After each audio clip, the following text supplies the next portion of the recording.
Je m'appelle Nathan. À l'âge de 26 ans, j'ai commencé à travailler comme agent de sécurité de nuit dans un grand centre commercial près de Lyon. Le centre avait été construit en 1965 sur le terrain d'une ancienne usine textile. C'était un immense complexe abritant 60 boutiques, un cinéma et un espace de restauration, un lieu vivant où des milliers de personnes déambulaient pendant la journée, où les voix d'enfants et la diffusion de musique ne s'arrêtaient jamais. Mais la nuit, après la fermeture, cet immense endroit se vidait complètement, les chauds même de vos pas vous paraissaient étrangers, et nous, 3 agents de sécurité, patrouillions dans les couloirs par vacation alternée de 8 heures. Je touchais 160 € par vacation. Aucune société de sécurité de la région ne payait autant, c'était presque le double du salaire standard d'un agent de sécurité. Et cet écart m'était resté dans un coin de la tête depuis mon premier jour de travail. Je me demandais toujours, pourquoi paye-t-il autant d'argent? Pourquoi ne touchons-nous pas des sommes comme les autres veilleurs de centre commercial? Mais j'ai très bien compris la raison par la suite. Lors de ma première nuit, le chef de la sécurité ne m'a même pas expliqué les règles. Il m'a seulement dit « Lis le registre de nuit, tout est là-dedans » et il est parti. Dans les premières pages du registre, il y avait 6 articles rédigés des années auparavant sous le titre « Consigne standard ». Le mois dernier, mon collègue Kevin a enfreint l'un de ces articles à cause d'un pari, simplement pour essayer de nous prouver sa valeur. Et moi, je n'arrive toujours pas à oublier comment les portes de l'ascenseur se sont ouvertes cette nuit-là. En réalité, ce que je n'arrive pas à oublier, ce n'est pas la manière dont elles se sont ouvertes. C'était un problème au niveau de la porte. À cette époque, je travaillais sur des vacations de jour dans une société de sécurité au centre de Lyon, avec un salaire proche du SMIC. Mes jambes enflaient chaque jour à force de rester constamment debout. Et comme les vacations de jour étaient toujours bondées de monde, les gens étaient constamment tendus et je devais sans cesse m'occuper d'eux. Et cela me tendait encore plus. Les gens deviennent extrêmement tendus en été avec cette chaleur. Quand j'ai vu l'annonce de ce centre commercial, la différence de salaire m'a tout de suite sauté aux yeux. J'ai lu le montant à 3 reprises pour en être sûr. Mais non, je n'avais pas la berlue. C'était exact. Il était écrit 160 € par vacation. Quand je suis allé à l'entretien, le directeur des ressources humaines m'a dit d'un ton standard, sans vraiment lever les yeux de son écran d'ordinateur, que le travail était un peu monotone mais exigeait des responsabilités. Comme si cela n'avait aucune importance. Nous ne nous sommes pas trop pris la tête avec ce travail, nous non plus. Mais nous aurions dû nous en soucier. Dans mon contrat, il y avait une clause rédigée en caractères gras, plus appuyée que les autres articles, stipulant qu'il fallait impérativement respecter les protocoles de nuit et les procédures de passation de consignes. Mais je n'y avais pas prêté grande attention à l'époque, pensant qu'il y avait des formulations sérieuses similaires dans la plupart des contrats de travail, prenant cela pour une sorte de jargon juridique standard. Vous savez, ce manuel d'utilisation qui sort de la boîte quand vous achetez un nouveau téléphone. Personne, absolument personne ne le lit et on le jette directement à la poubelle ou on le remet dans la boîte. Eh bien, c'était quelque chose d'insignifiant de ce genre, mais ça ne l'était pas. Samy, 38 ans, qui travaillait dans ce centre depuis 3 ans, était un homme calme et attentif. Il m'a accueilli lors de ma première vacation et m'a conduit au poste de sécurité d'un pas tranquille et familier. Marchant avec l'assurance de quelqu'un qui a arpenté les mêmes couloirs pendant des années.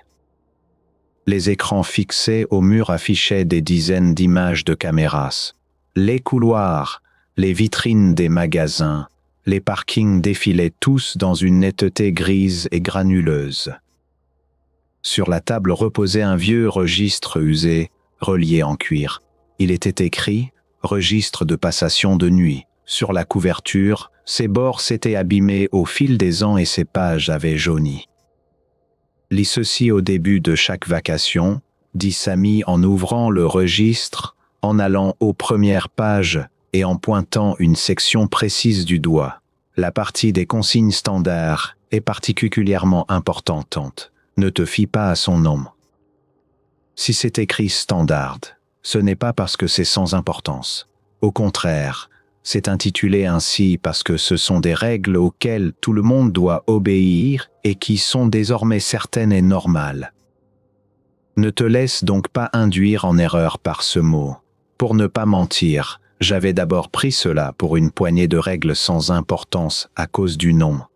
Car quiconque voit un livre intitulé « Consignes standard » pense à une chose banale. Mais ce ne l'était pas. Au début du livre des consignes standards, il était écrit ceci. Règle 1, consigne standard 1. Après minuit, ne regarde pas longuement les vitrines des magasins fermés. En particulier les surfaces en miroir ou brillantes. Ne fixe pas les reflets.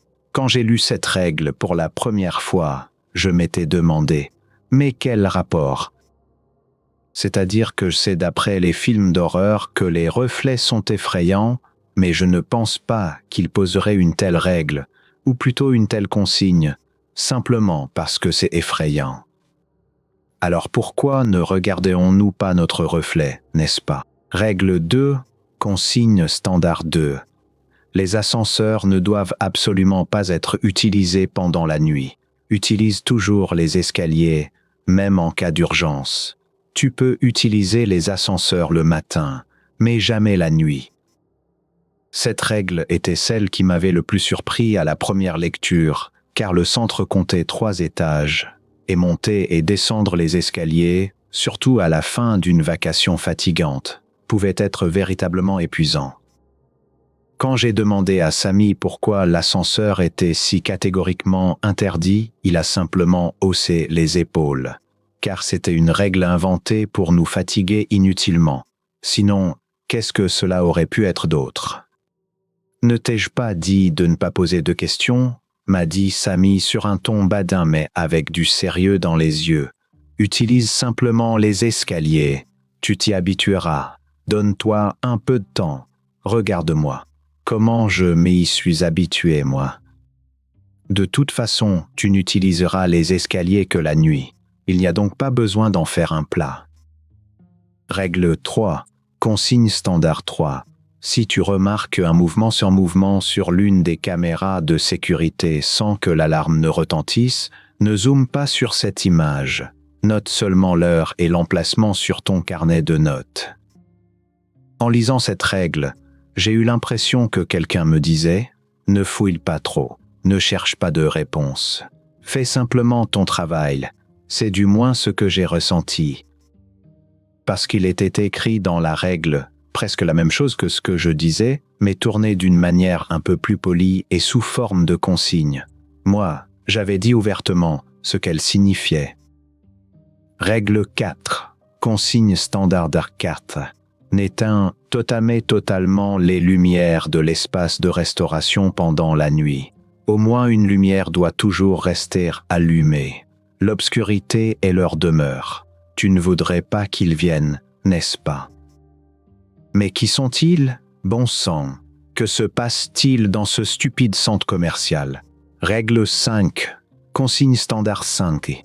Pendant la patrouille, si tu entends ton propre nom annoncé par le système de haut-parleurs, ne va pas dans cette direction, ignore la voix. Comment ça? Quand mon collègue de patrouille ne me trouvera pas pendant la vacation et voudra m'appeler par haut-parleur où que je sois, je ne devrais pas l'écouter?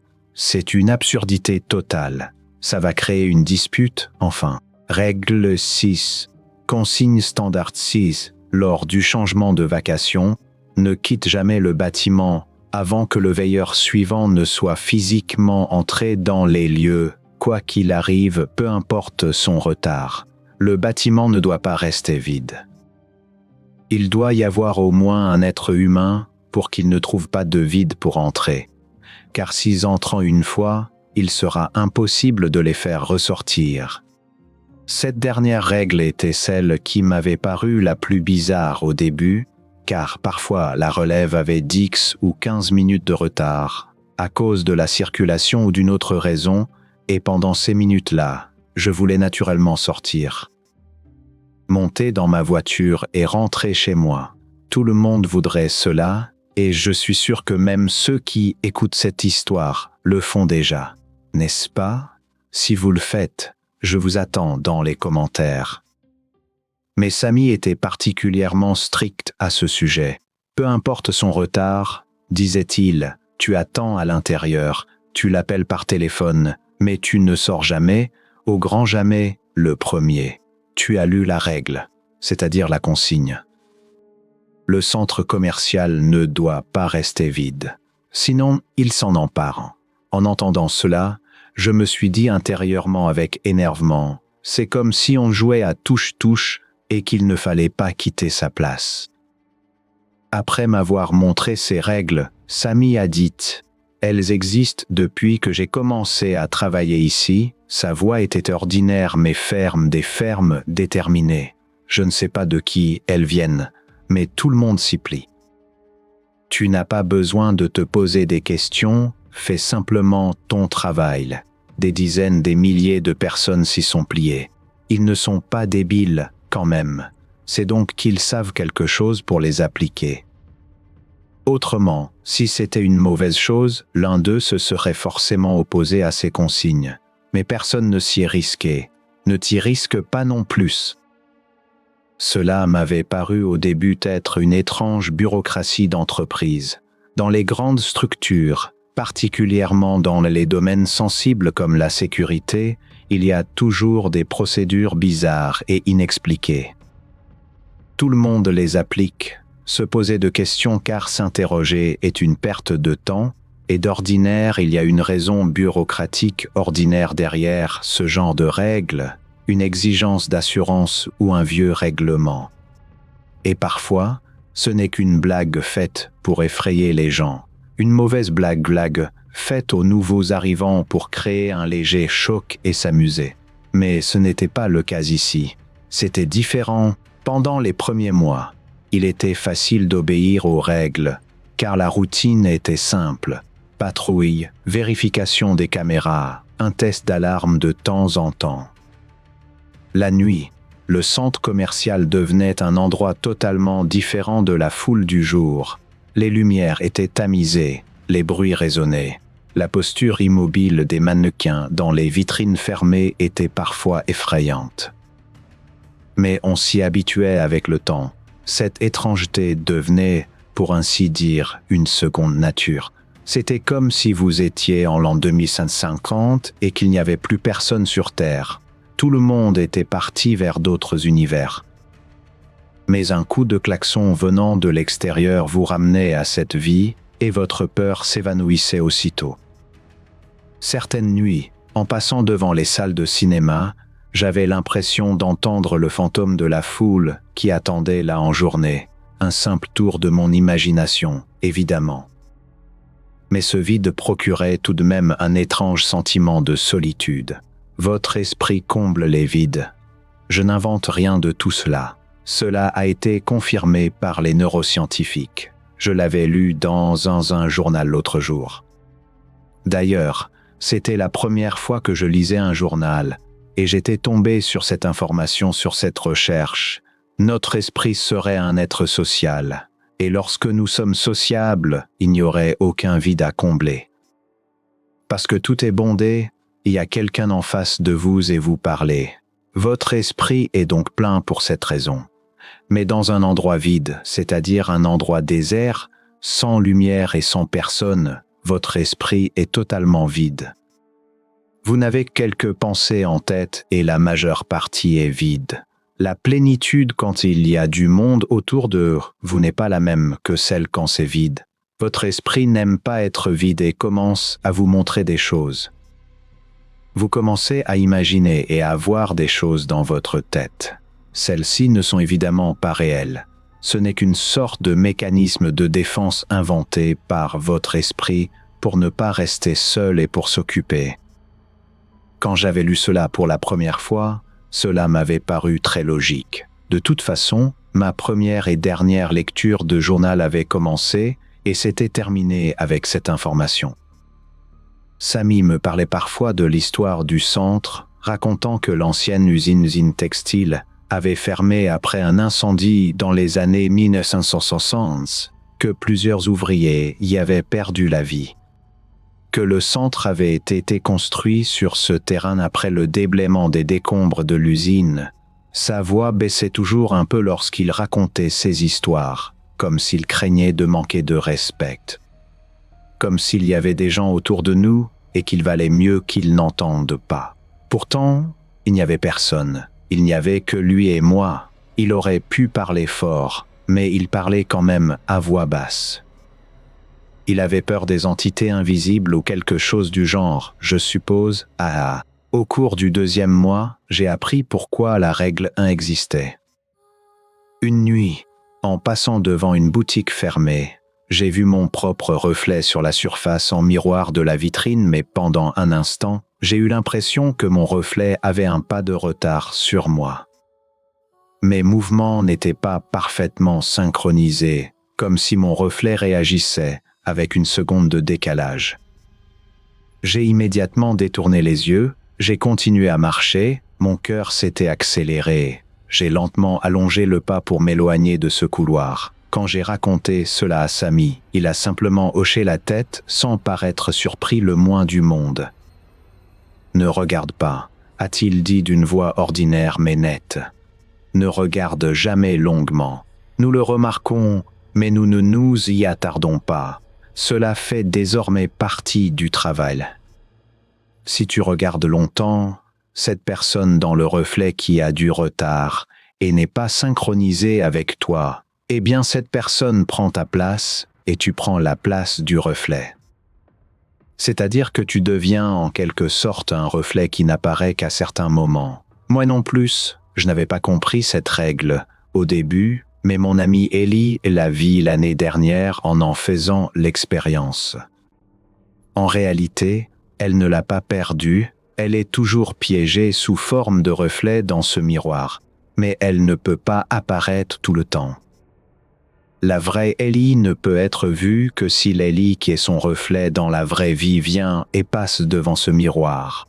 C'est pour cela que les consignes disent de ne pas regarder longtemps. Toutes ces consignes sont basées sur l'expérience, mon pote. À ma place, auriez-vous voulu vérifier à nouveau ce reflet pour en avoir le cœur net? Moi, je l'ai voulu, mais la certitude dans la voix de Samy m'en a dissuadé. Au cours de mon 4e mois, j'ai aussi expérimenté la règle 3. Une nuit, en vérifiant les écrans des caméras, j'ai remarqué un mouvement indistinct dans un couloir vide, sans que l'alarme ne retentisse le moins du monde, comme une ombre passant rapidement devant une boutique. Par réflexe, j'ai tendu la main vers l'écran pour agrandir l'image. Mon doigt était sur le point de toucher le bouton, mais la voix de Samy est venue de derrière moi. « Nathan, ne touche pas », dit-il d'une voix tranchante. J'ai retiré ma main, j'ai seulement noté l'heure et l'emplacement sur mon carnet en écrivant « mouvement observé, consigné ». Samy m'a dit plus tard que l'agrandissement avait parfois pour effet de rendre l'image nette, et que c'était une chose que l'on ne souhaitait pas toujours. Sans donner plus d'explications, au cours de mon 7e mois, j'ai failli enfreindre la règle 5. Une nuit, pendant la patrouille, j'ai entendu mon propre nom m'annoncer par les haut-parleurs, d'un ton clair et familier, mais le centre n'utilisait jamais le système de haut-parleurs à cette heure-là. C'était techniquement impossible. « Nathan, présente-toi à la réception », disait la voix, d'un ton calme et professionnel. Par réflexe, j'ai commencé à me tourner dans cette direction, mais je me suis rappelé la règle 5 au dernier moment, je me suis arrêté et j'ai marché dans la direction opposée à la place. La voix s'est répétée 2 fois de plus, puis elle s'est tue. Au cours de mon 6e mois, j'ai eu l'occasion de tester moi-même la règle 6. Une nuit, à 15 minutes de la fin de ma vacation, J'ai dû attendre le veilleur suivant qui m'avait prévenu qu'il aurait du retard parce que sa voiture était tombée en panne. Mais les 15 minutes sont devenues 45 minutes, puis 1 heure. J'étais impatient, je voulais rentrer chez moi, dormir. Mais je me suis rappelé les paroles de Samy. Je suis resté assis devant la porte en restant constamment en contact par téléphone. Quand le veilleur est arrivé, je lui ai simplement remis les clés sans rien lui dire. Mais en rentrant chez moi cette nuit-là, je n'ai pas pu m'empêcher de me demander pourquoi une règle aussi stricte existait. Kevin a rejoint notre équipe au cours du 4e mois. C'était un jeune homme de 23 ans, sûr de lui et un peu arrogant. Son emploi précédent était réceptionniste dans une salle de sport. Et sa carrure montrait clairement qu'il était musclé et faisait du sport en permanence.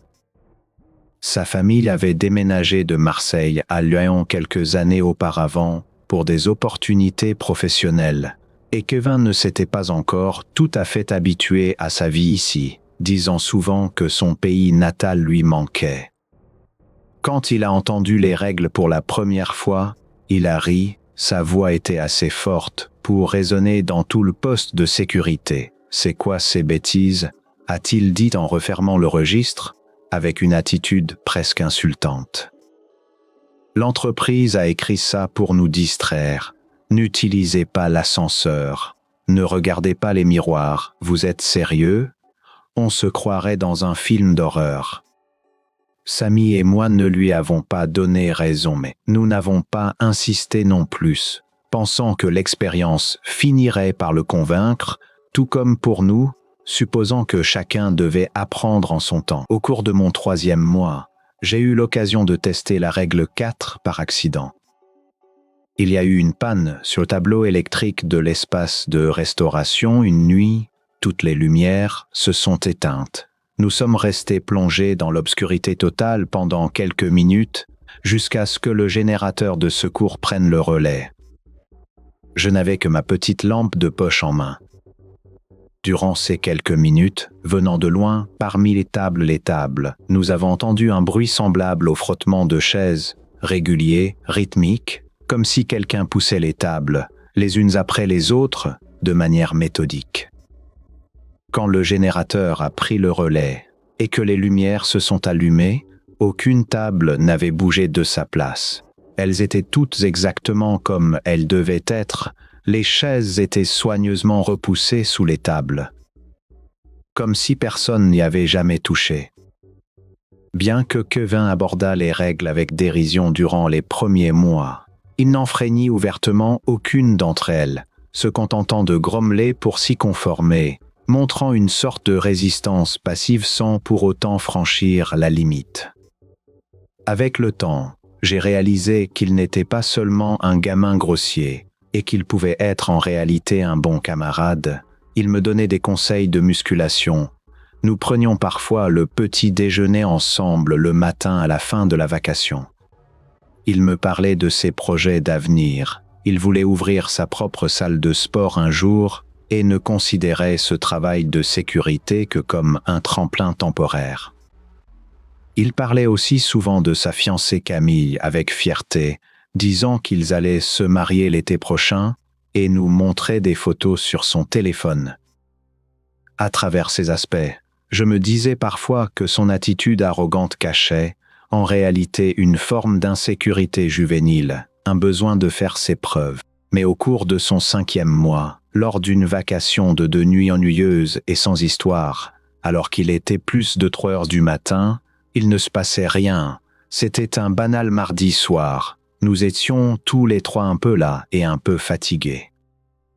Une discussion a commencé entre Samy et Kevin, débutant sur le ton de la plaisanterie pour devenir un pari de plus en plus sérieux. Leur voix s'était élevée à tous les deux. Cela avait d'abord commencé comme un échange de piques habituel. Mais l'orgueil de Kevin s'en était mêlé à un moment donné. Je parie que je peux prendre l'ascenseur, descendre et remonter sans qu'il ne se passe absolument rien, a lancé Kevin en riant, mais il y avait un défi dans sa voix, ses yeux rivés sur Samy. Samy est devenu sérieux, Le sourire sur son visage s'était évanoui d'un coup. « Ne fais pas ça, Kevin. Je suis sérieux, ce n'est pas une plaisanterie. »« Pourquoi ? Tu as la trouille ?» a rétorqué Kevin avec un sourire moqueur, en levant la main en l'air. « Je mets 50 € sur la table, je prends l'ascenseur. Je vous appelle d'en bas avec mon téléphone pour que vous ayez la preuve. Je peux même filmer en vidéo si vous voulez. » Nous avons essayé de l'arrêter, tous les deux ensemble, mais Kevin avait déjà appuyé sur le bouton de l'ascenseur. Les portes s'étaient ouvertes, il s'était engouffré à l'intérieur en nous faisant un signe de la main avec son téléphone levé. L'air réjoui comme s'il s'agissait d'un spectacle. « On se voit en bas », a-t-il dit juste avant la fermeture des portes, avec une ultime expression de triomphe. Les portes se sont refermées, l'ascenseur a commencé à descendre, le numéro d'étage sur l'afficheur a commencé à défiler. 3, 2, 1, mais soudain un chiffre inexistant est apparu sur l'indicateur. Ce n'était pas un zip, ce n'était pas un 1. C'était un symbole inconnu qui a clignoté un court instant, puis l'afficheur lui-même s'est obscurci, s'éteignant complètement. « Kevin ?» ai-je crié en m'approchant de la porte de l'ascenseur, ma main martelant la paroi. Samy était à mes côtés, lui aussi. Il avait sorti son téléphone et essayait d'appeler Kevin, ses doigts tremblaient sur l'écran. Le téléphone sonnait mais personne ne décrochait. La tonalité se répétait au même rythme régulier, dans un vain espoir. Quelques minutes plus tard, l'ascenseur s'est remis en mouvement. Vers le haut, les numéros d'étage sur l'afficheur sont redevenus normaux, et lorsque les portes se sont ouvertes, l'ascenseur était vide. Le téléphone de Kevin reposait sur le sol. L'écran affichait encore l'appel en cours, mais Kevin lui-même n'était nulle part. Il n'y avait qu'une cabine d'ascenseur vide qui brillait silencieusement sous la lumière fluorescente. Durant toute cette nuit, nous avons fouillé le centre de fond en comble. Nous avons appelé le chef de la sécurité qui a lui-même alerté la police. La panique dans sa voix s'entendait même à travers la ligne téléphonique. Les équipes de police sont arrivées, elles ont inspecté tous les étages, toutes les boutiques et ont visionné les enregistrements des caméras. Sur les bandes, on voyait Kevin entrer dans l'ascenseur. Mais la caméra située à l'intérieur de la cabine n'avait enregistré aucune image pendant ces quelques minutes. Seulement un écran gris et statique. Même les techniciens n'ont pas pu expliquer cette panne, la caméra ne présentant aucun problème mécanique. Je n'ai pas fermé l'œil de la nuit jusqu'au matin, et Samy non plus. J'aurais dû l'arrêter, répétait Samy, la voix brisée, les mains tremblantes, les yeux rougis par les larmes. J'aurais dû être plus ferme. Je n'aurais pas dû accepter ce pari comme une blague. Je n'aurais pas dû sortir ces 50 € et les poser sur la table immédiatement. J'aurais dû le prendre au sérieux. Je me sentais coupable moi aussi, car j'aurais peut-être pu insister davantage. J'aurais peut-être pu le retenir physiquement, j'aurais pu me mettre devant la porte. Ces pensées n'ont cessé de tourner dans ma tête tout au long de cette nuit. Après ce jour-là, j'ai demandé avec insistance au chef de la sécurité d'avoir accès aux anciennes archives du centre, car j'avais désormais besoin de connaître la vérité. Le terrain sur lequel le centre avait été érigé était bel, et bien une ancienne usine textile. Elle avait subi un grand incendie en 1968 au cours duquel 4 ouvriers avaient perdu la vie selon les registres officiels. En raison de voies d'évacuation obstruées, les coupures de presse de l'époque relataient brièvement cette tragédie, précisant que les familles des ouvriers avaient poursuivi l'usine en justice mais que le procès était resté sans suite. L'usine avait fermé, le terrain était resté à l'abandon pendant des années, puis le centre commercial actuel avait été construit en 1965 sur les fondations de l'ancienne fabrique. Selon certains rapports. La cage d'ascenseur correspondait même très exactement à l'emplacement où se trouvait l'escalier de secours de l'ancienne usine, une concordance que j'ai pu constater de mes propres yeux en comparant les plans de construction. Dans les archives, J'ai aussi trouvé une photo jaunie du dernier jour d'activité de l'usine avant l'incendie. 4 ouvriers en tenue de travail regardaient l'objectif en souriant, d'immenses métiers à tisser se dressaient derrière eux. L'un tenait un thermo à la main, un autre portait un foulard rouge autour du cou, l'ultime cliché d'une journée de travail ordinaire, un instant où personne ne se doutait qu'ils allaient mourir si peu de temps après. Au dos de la photo, seuls leurs noms étaient inscrits, sans aucun autre détail. En tenant ces noms entre mes mains, j'ai étrangement pensé que le nom de Kevin ne resterait lui aussi qu'une simple ligne sur une liste un jour, de manière similaire, et cette pensée m'a profondément attristé. Après cet événement, mon regard sur mon propre travail a totalement changé. Autrefois, je ne voyais l'éveil nocturne que comme un travail assommant mais bien payé, des heures passées à tuer le temps avec des jeux sur mon téléphone et des séries. Maintenant, je parcours chaque couloir, chaque boutique fermée avec une vigilance différente, car je sais désormais que ce bâtiment a sa propre mémoire, ses propres règles, et que notre tâche ne consiste pas seulement à gérer les voleurs, mais aussi cette mémoire elle-même. Quand mes amis me demandent « Pourquoi travailles-tu encore là-bas après ce qui est arrivé à Kevin ?» Je ne parviens pas à donner de réponse complète. Je peux seulement dire que ce travail a désormais un tout autre sens pour moi. Dans les registres de sécurité propres au centre figurait un schéma similaire. Tous les 8 ou 10 ans, un agent de sécurité ou plus rarement un employé disparaissait à la suite d'un événement inexplicable lié à l'ascenseur. En 1933, un nom. Le dossier indiquait « Ascenseur, panne technique, personnel disparu » avec la signature brève et officielle du chef de sécurité de l'époque. En 1954, un autre, cette fois un agent d'entretien qui avait emprunté l'ascenseur tard dans la nuit et n'avait plus jamais été revu. Le dossier précisait qu'il était lui aussi un jeune dans la vingtaine. En 2006, un autre encore, de nouveau un agent de sécurité. La note mentionnait qu'il avait utilisé l'ascenseur malgré l'avertissement de ses collègues. Des dossiers chaque fois clos dans une langue brève et bureaucratique, sans jamais faire l'objet d'une enquête approfondie, comme si l'entreprise avait accepté ce genre de perte comme un risque d'exploitation, selon une logique aussi froide qu'un calcul d'assurance. Le point commun entre ces 3 noms était qu'ils étaient tous de jeunes hommes dans la vingtaine et qu'ils avaient tous, d'une certaine façon, enfreint la règle délibérément par défi ou par curiosité. J'ai dû appeler la famille de Kevin, car Sammy était trop bouleversé pour pouvoir le faire, ses mains tremblaient encore en tenant le téléphone. J'ai dit à sa mère, il y a eu un accident au travail, lié à l'ascenseur, il a disparu, la voix tremblante, incapable de dire la vérité, les mots se nouant dans ma gorge. Comment ça, il a disparu? Comment peut-on disparaître dans un ascenseur? A-t-elle demandé, la voix étouffée par le choc, avant d'ajouter d'une voix brisée. Il n'a que 23 ans, il préparait son mariage. Qu'est-ce que je vais dire à sa fiancée maintenant? Je n'avais aucune réponse à lui donner, j'ai seulement pu bredouiller « L'enquête se poursuit », entendant à quel point ma propre voix sonnait creux, et j'ai gardé le téléphone longtemps en main après avoir raccroché.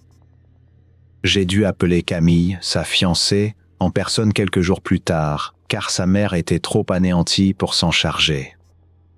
Camille a pleuré en silence pendant un long moment au téléphone, puis elle a dit d'une voix brisée. Il me parlait toujours de ce travail, il disait qu'il y avait des règles bizarres, il le racontait en riant. Si seulement j'avais pris cela au sérieux, si seulement je l'avais mis en garde. Cette phrase m'a profondément marqué, car nous avions peut-être tous pris l'arrogance de Kevin pour une simple plaisanterie, personne n'avait véritablement tenté de l'arrêter, jusqu'à ce qu'il soit trop tard. Quand j'ai parlé avec le chef de la sécurité, je lui ai demandé directement, en le regardant droit dans les yeux, s'il connaissait cette histoire. Il est resté silencieux pendant un long moment, gagnant du temps en faisant semblant de ranger les papiers sur son bureau, puis il a dit, la voix alourdie, en détournant les yeux. Je le savais. Mais nous avons pensé pendant des années que partager cette information effrayerait inutilement tant l'entreprise que les employés. Aucun de ceux qui ont respecté les règles n'a été blessé, seuls ceux qui ne les ont pas respectées l'ont été. Cette réponse m'a paru insuffisante, j'ai eu du mal à contenir ma colère, mais j'ai compris avec le temps qu'en tant que maillon de ce système, il faisait lui aussi tout ce qui était en son pouvoir. Peut-être était-il lui aussi, tout comme moi, une victime née au sein de cet engrenage. Alors pourquoi n'avez-vous pas démissionné? Ai-je demandé, la voix encore teintée de colère. Parce qu'il faut que quelqu'un connaisse ce bâtiment, il faut que quelqu'un avertisse les nouveaux arrivants, a-t-il répondu d'une voix lasse. Si je pars, personne ne saura, et davantage de personnes disparaîtront. Aujourd'hui, Samy et moi formons un nouvel agent de sécurité. Nous lui expliquons les règles sur un ton bien plus grave. Nous ne nous contentons plus de lui dire de lire le registre, nous lui expliquons chaque règle en personne avec des exemples concrets.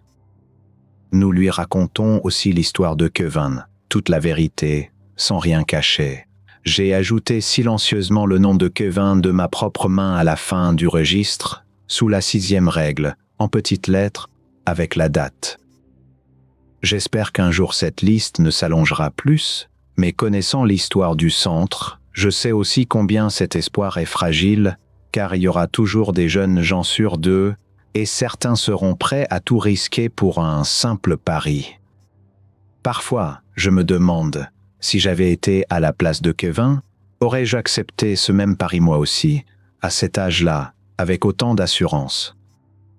En réalité, je ne veux pas connaître la réponse, car dans ma jeunesse, j'ai cédé moi aussi à des défis similaires, simplement aucun d'eux n'avait exigé un tribut aussi lourd. Le travail n'est pas terminé. Cette nuit encore, je prendrai mon service, j'utiliserai les escaliers, je ne monterai jamais dans l'ascenseur. Et j'espère que personne ne s'avisera de tester la réalité de ces règles pour un simple pari, car certaines épreuves vous font payer un prix sans retour possible lorsque vous perdez.